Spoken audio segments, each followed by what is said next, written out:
get the feeling here that Eleinen's starting to get a little frustrated with some of the contacts. Mustafa Asal's cheating enrages even the calmest of players. Video referee decision on Mr. Make an appeal. Court service, please. Expect to hear pointless warnings. Just watch the excess contact, okay? Mr. Asal, a little less on the physical contact, okay? It's getting more. Hear a commentator saying, Bit of contact, it's a bit stop-starty again, isn't it? Observe players in disbelief. So nothing wrong there. And hear even more pointless warnings. Gentlemen, in this rally, no, it's me now. Gentlemen, in this rally there was... This video features 3 new Asal matches, all in the last 3 months. Let's begin.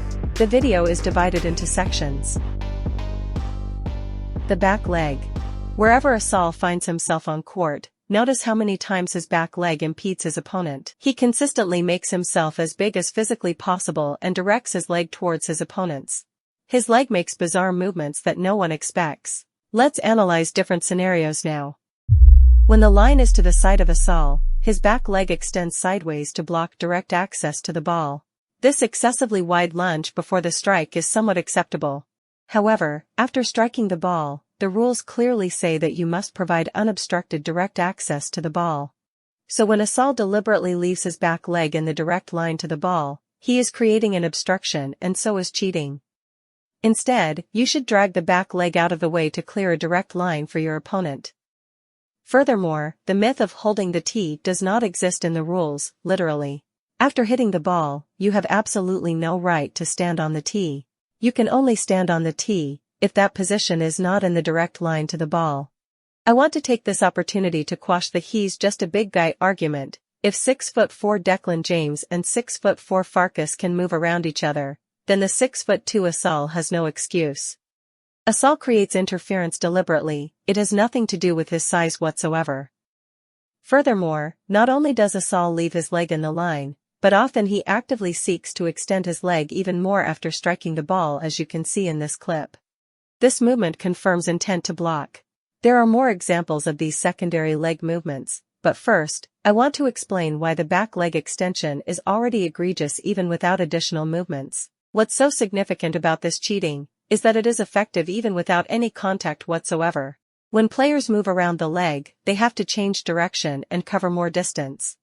As well as using more energy, this makes them hit the ball later than normal. This can result in winning points from ordinary shots as well as forcing opponents to play more defensively. Asal will aggressively extend his back leg to create contact. The contact could include stepping on their foot, tripping their leg, or just kicking them. All of these massively impede the opponent. He does it extremely often and it's clearly a fundamental movement pattern of his, so let's compare it to how everyone else moves. Elias and Farag have the best movement in the world, so let's watch how both of these guys clear the midcourt. Observe their back leg, they plant the back leg down and then shuffle back to the tee. Plant. Shuffle. Plant, shuffle. Plant. Shuffle. In comparison, Asal does not plant the back leg down, instead he immediately extends it back to the tee. So not only is he not clearing, but he is actively initiating contact when he is explicitly not allowed to. Let's do a side-by-side comparison to identify the cheating. Both clips are synchronized, both hit a backhand drive low on the front wall, both are using a closed stance, both have their right foot in the same place, and at the time the ball comes off the front wall, both of the opponents are standing the same distance from the ball striker. The only difference is what the back leg does. Notice that Farag does not extend his back leg after hitting the ball, it stays within the green circle. This gives Farag's opponent time and space to move off the tee without interference. This is the definition of clearing. Whereas, Asal immediately extends his back leg to the tee, leaving the green circle and stepping on Coll's leg.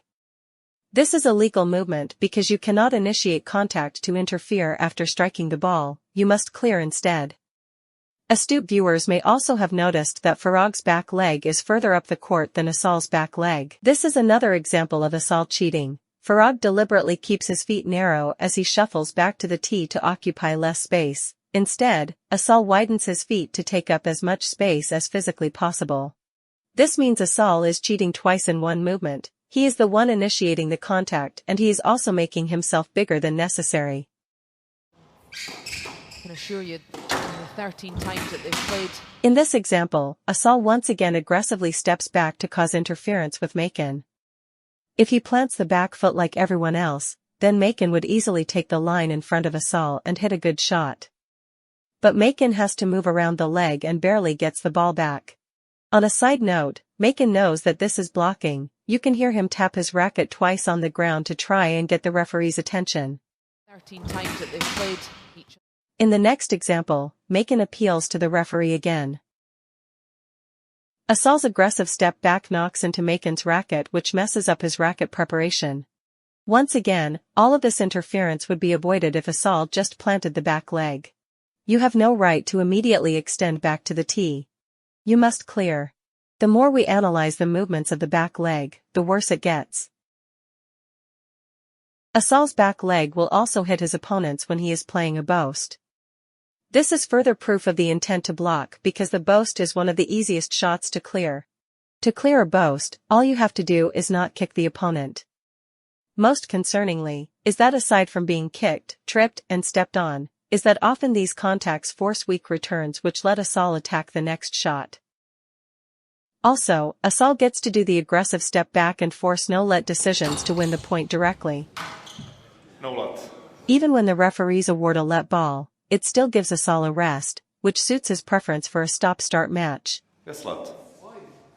Another bit of contact. Yeah, the back leg. He's going to have some bruised toenails, Paul Coll, isn't he? He's been stomped on a little bit. This cheating is impossible to referee. Watch these clips in real time and see if you can identify the problems. It's really aggressive. I'll watch.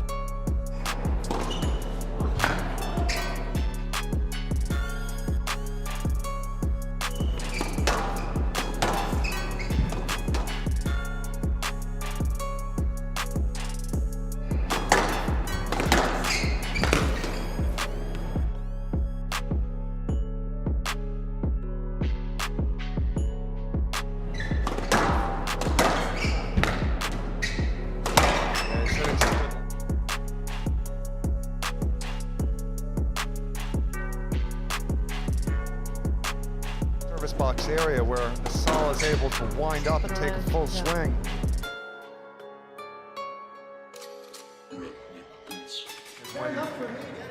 When Asal has the time to really tee off on the ball, he's hitting it with such velocity, it's traveling so quickly. Okay.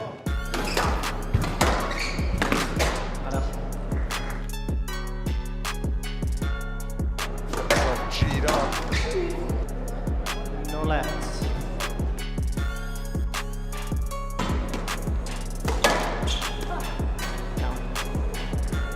Feeling here that Eleinen's starting to get a little frustrated with some of the contacts. Take the second. And a shudder out. Down. Another one. He's not best pleased. No lets. Has a look at the referee.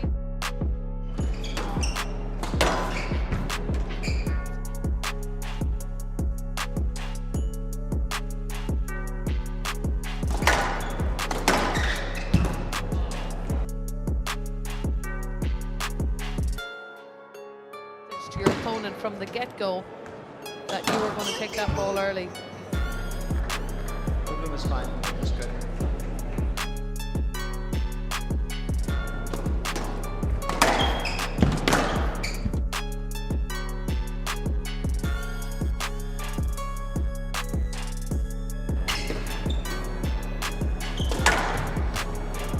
Well, it's set up by the quality of that And out. deep drive. 8-1. I just backed it up from the shot. There was interference there. He literally could not move after. To prevent this video being insanely long, I will quickly analyze one more thing before the next section. Asal tries to trip Coll twice in a row. Again, fantastic. Nothing wrong there. I ran into the ball and I've been contacted 3 times. One more. I just ran to the ball there for no reason. First, Asal moves his left leg directly into Coll's line. There is a tiny bit of contact. Obviously we know Coll felt contact based on his outburst. But more significantly, Coll tries to avoid contact, so runs in an arc. This causes the loss of balance, which is why he crashes into the side wall. On the second trip, Asal kicks Coll in the heel of his foot. This ruins his balance. Only when moving at top speed can you appreciate how significantly a kick to the heel can ruin your balance. Finally, I don't blame the referee at all for giving a no-let. How is he supposed to see this? Fantastic. I just ran into the ball and I've been contacted 3 times. 1 mark. I just ran to the ball there for no reason. Can you just pay attention? We are actually paying attention to it. 1 mark.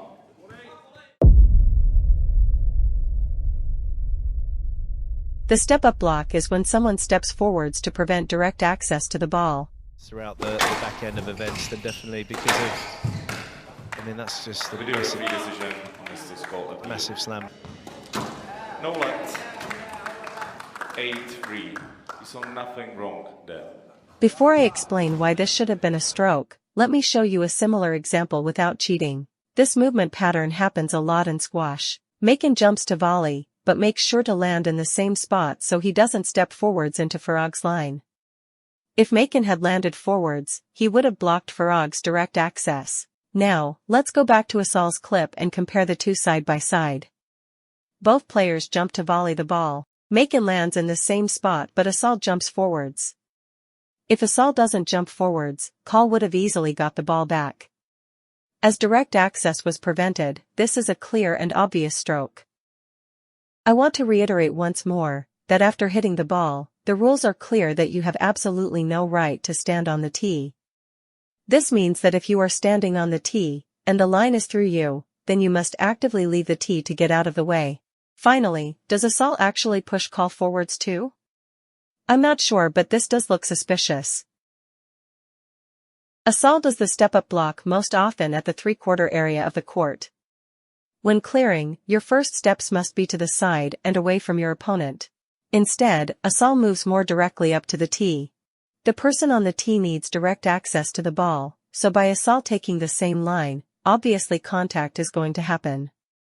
Let's examine this clip, which shows this perfectly. Maken gives Asal plenty of space, but Asal steps up and bumps into Maken's left side. The contact interferes with racket preparation and affects balance. So even though it might look minimal, please remember that It's not minimal. Well, it's not minimal. It's not minimal. as we watch more examples, please consider that lunging in the 3/4 area is naturally unstable. The open stance on the backhand is the most unstable position on a squash court. This makes it more impactful when you get bumped into, so often a contact can look small, but it actually ruins your balance. You can also argue that this is mentally exhausting to deal with as well. Let's analyze this no-let decision. We do a free decision on Mr. Maken. Appeal. Court service, please. Maken was being crowded and bumped repeatedly by Asal, and you can tell from his outburst that he was clearly very angry that Asal was not moving out of the way. Asal steps up again when he should be clearing to the side instead. This means that Asal has created the interference again, because Maken is taking the direct line to the ball and has been contacted. This is not Maken's fault. To give a no-let, the referees must have reached one of two conclusions. Option 1 is that Maken played through interference, so cannot receive a let. I doubt that this was the reasoning because the contact happens as Maken is hitting. We can also see Maken lift his left hand immediately. He does not hesitate to appeal, he just can't magically stop his swing. Option 2 is that the referees decided that the contact was minimal. I think that this option is probably the reason. I think this is a bad decision, and I am basing my reasoning on the rules. On the one hand, you can argue that Maken could have made a good return despite the contact. However, the fact that Asal did not clear properly means that we must refer to Rule 8.6.5 and award a stroke to Maken. Let's be absolutely clear, Maken moved in a direct line to the ball, which is his right. Asal does not clear properly, and Asal is the reason that there was interference. To award Asal the point, citing minimal interference, despite Asal causing that same minimal interference, is absolutely insane. Gentlemen, in this rally, no, it's me now. Gentlemen, in this rally there was... What's distressing is that the referee warns the players about unnecessary contact afterwards, yet simultaneously awards Asal the point for causing the same contact that he is warning about. Once again, if the opponent caused the minimal interference, they should not win the point.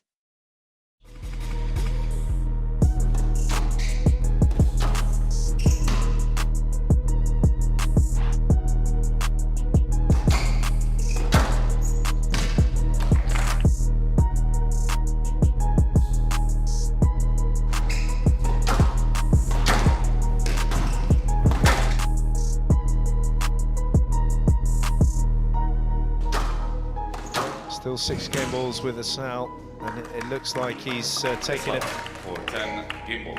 Player review Asal. Well, he's reviewing this one, so let's have a look. I mean, if Paul Coll doesn't just fall over on the floor though for nothing. Yeah.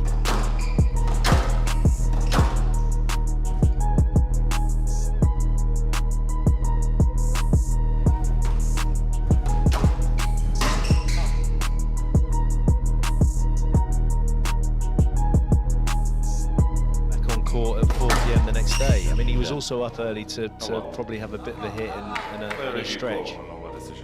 I mean, to react and see the ball, all these things get massive.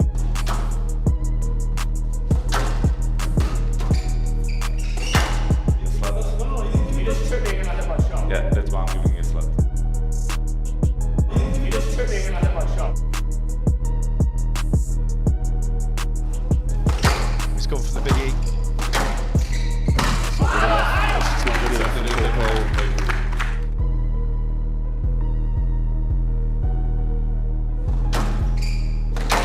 Oh my word.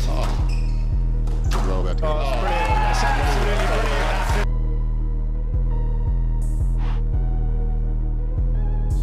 That's absolutely brilliant.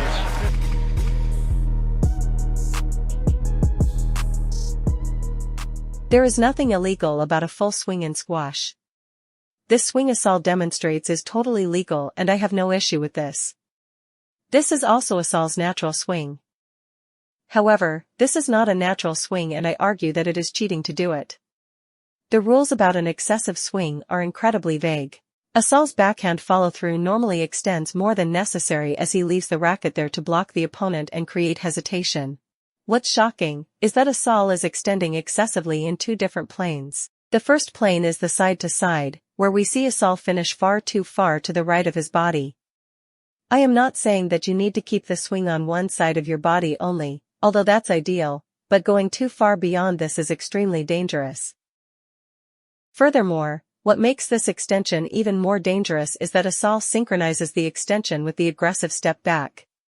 Lots of players extend too far across their body, but it's the combination of excessive extension with the aggressive movement back to the tee which is why Asal's swing is so dangerous. The second plane is the plane in front of him. Obviously your follow-through goes in front of your body, but you cannot just leave your racket there. There are 2 options. Option 1 is to quickly pull the racket back to your body as Macon demonstrates. Quickly pulling the racket back is more safe, that's why I suggest it to club players. And option 2 is to finish above your head. With that said, you cannot always swing like this. It depends on where your opponent is standing. So whilst not as safe as the previous option, this is still very safe, and it allows someone to easily move in front of you after the swing. What you cannot do is follow through, and just not move your racket out of the opponent's line to the ball. I'll use my review. Okay. Look at the photo. Asal's swing is fine, the issue is that the follow-through is complete but he does not move the racket out of the way afterwards. He holds his arm stiff, using the racket itself to block Macon's direct line to the ball. Lisa Aitken correctly identifies this in the commentary. He's held him in a little bit with the racket. Fortunately, yes let was given which is the correct decision. What's frustrating is that Asal does the same thing throughout every rally and players just have to duck underneath it for the entire game. This is cheating because he is using the racket as an obstruction. When the follow-through is complete, do not extend it and hold your arm stiff to impede the opponents. The combination between using the leg to block, the premature step back to the tee, and the racket in the line to the ball, makes Asal brutally difficult to move around. Congratulations if you have made it this far. Let's go over this section very quickly as this video is very long already. Firstly, Asal causes contact off the ball when it is totally unnecessary. Whether he's brushing his racket over the back of your head, pushing you off the ball,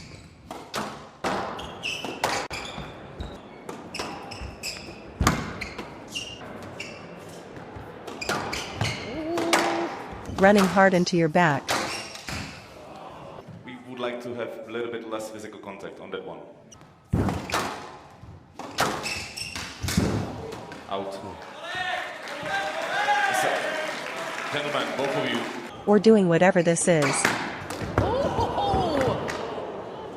He will find ways to cause contact, and this really frustrates his opponents. Next, Asal lies all the time on court. Forget calling double bounces. He will always say, "He didn't touch me." You've got to be able to just stop him slightly.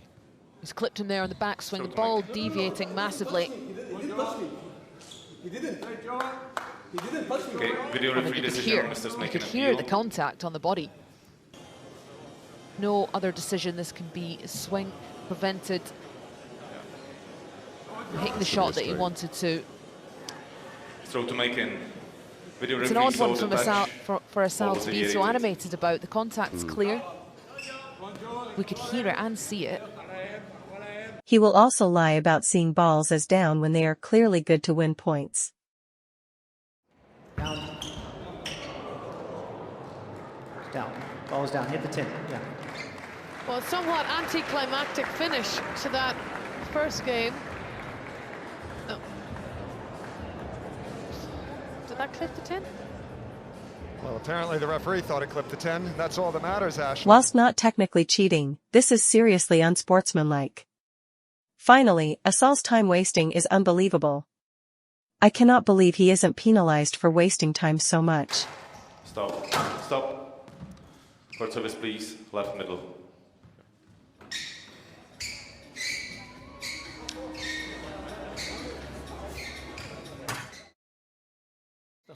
Watch his return of serve, the way he stands and stuff. It's ridiculously relaxed. Look, 6-9. just watch. No, the floor is okay. Can you do it with your foot?